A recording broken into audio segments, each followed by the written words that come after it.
Howdy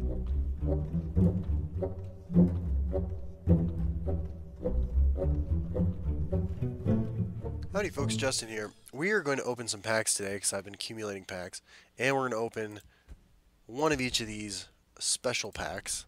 For 1,000 gold, you get a guaranteed premium legendary. We're going to open one for the core set and one for Heroes of Skyrim. It's worth pointing out that despite having basically a full collection, there is actually a legendary card from the original set that I do not have, and that card is Nakreen. Because I don't know. I made a joke about a year ago about soul trapping it every time I got it after it got nerfed. Yeah, you know, we're going to open one today. Let's start with our core packs.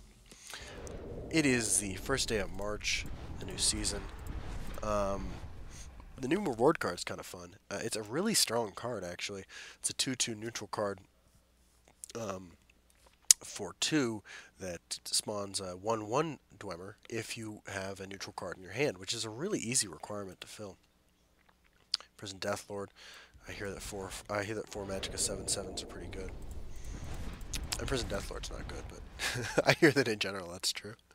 A couple of rares. U Shield. Fortress Watchman is a card that made some appearances a long time ago in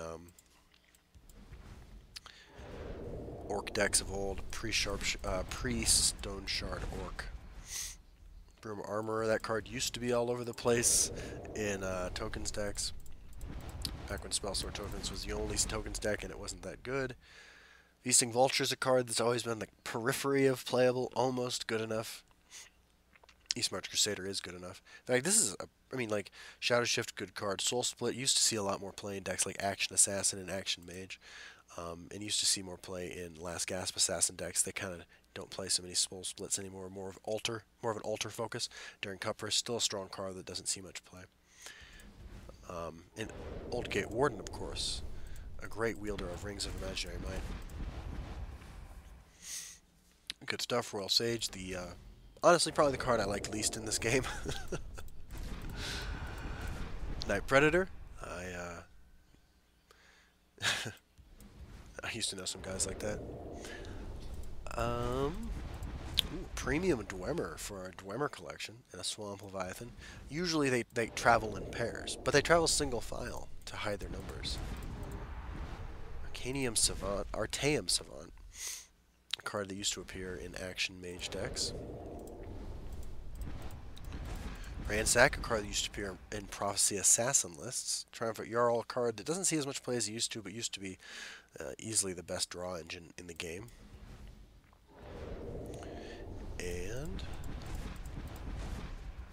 Premium Covenant Marauder. And Rothgar Artisan, a card I've always thought is a lot better than it seems.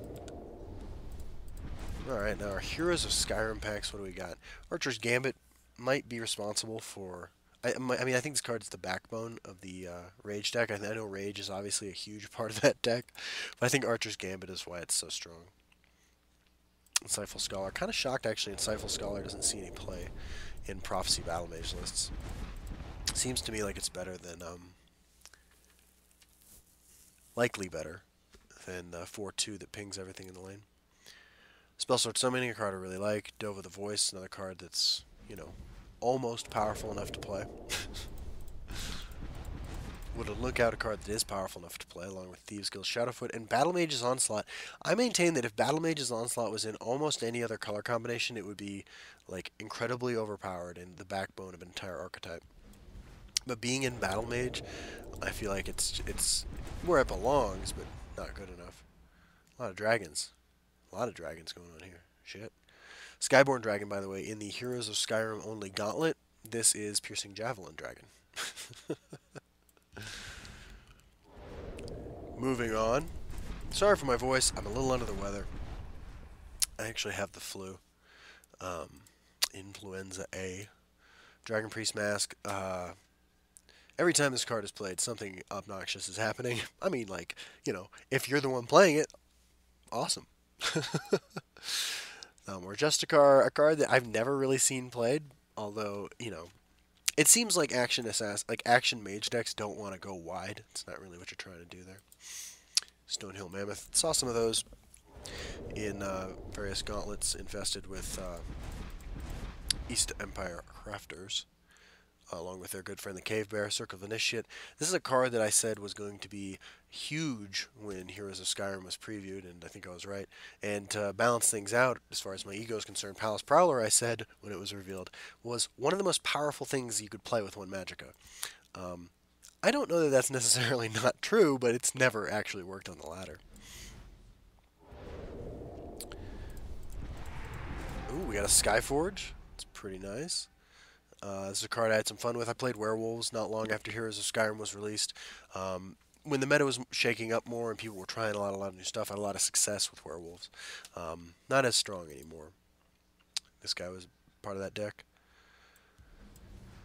And Dark Rebirth, of course, a card that has some great synergies with Last Gasp and Enter the Battlefield summon abilities.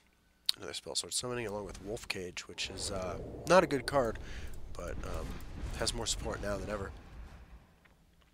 Night Prowler is kind of a card that I think I mean, if it cost 5, I feel like it would be in so many decks, but it doesn't, so it doesn't really see play at all. Another Wolf Cage. I feel like this is some kind of message here. Mentor the Watch, by the way, is another card that I feel like is almost playable. Shearpoint Dragon, we've all seen a ton of this over the last year. Another Spell Sword Summoning. I'm really disappointed, actually, that I don't get to play Spell Sword Summoning.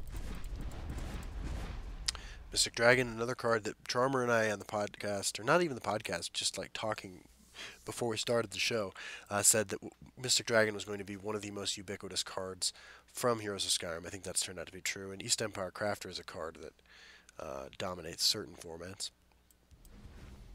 along with the Mud Crab of the set.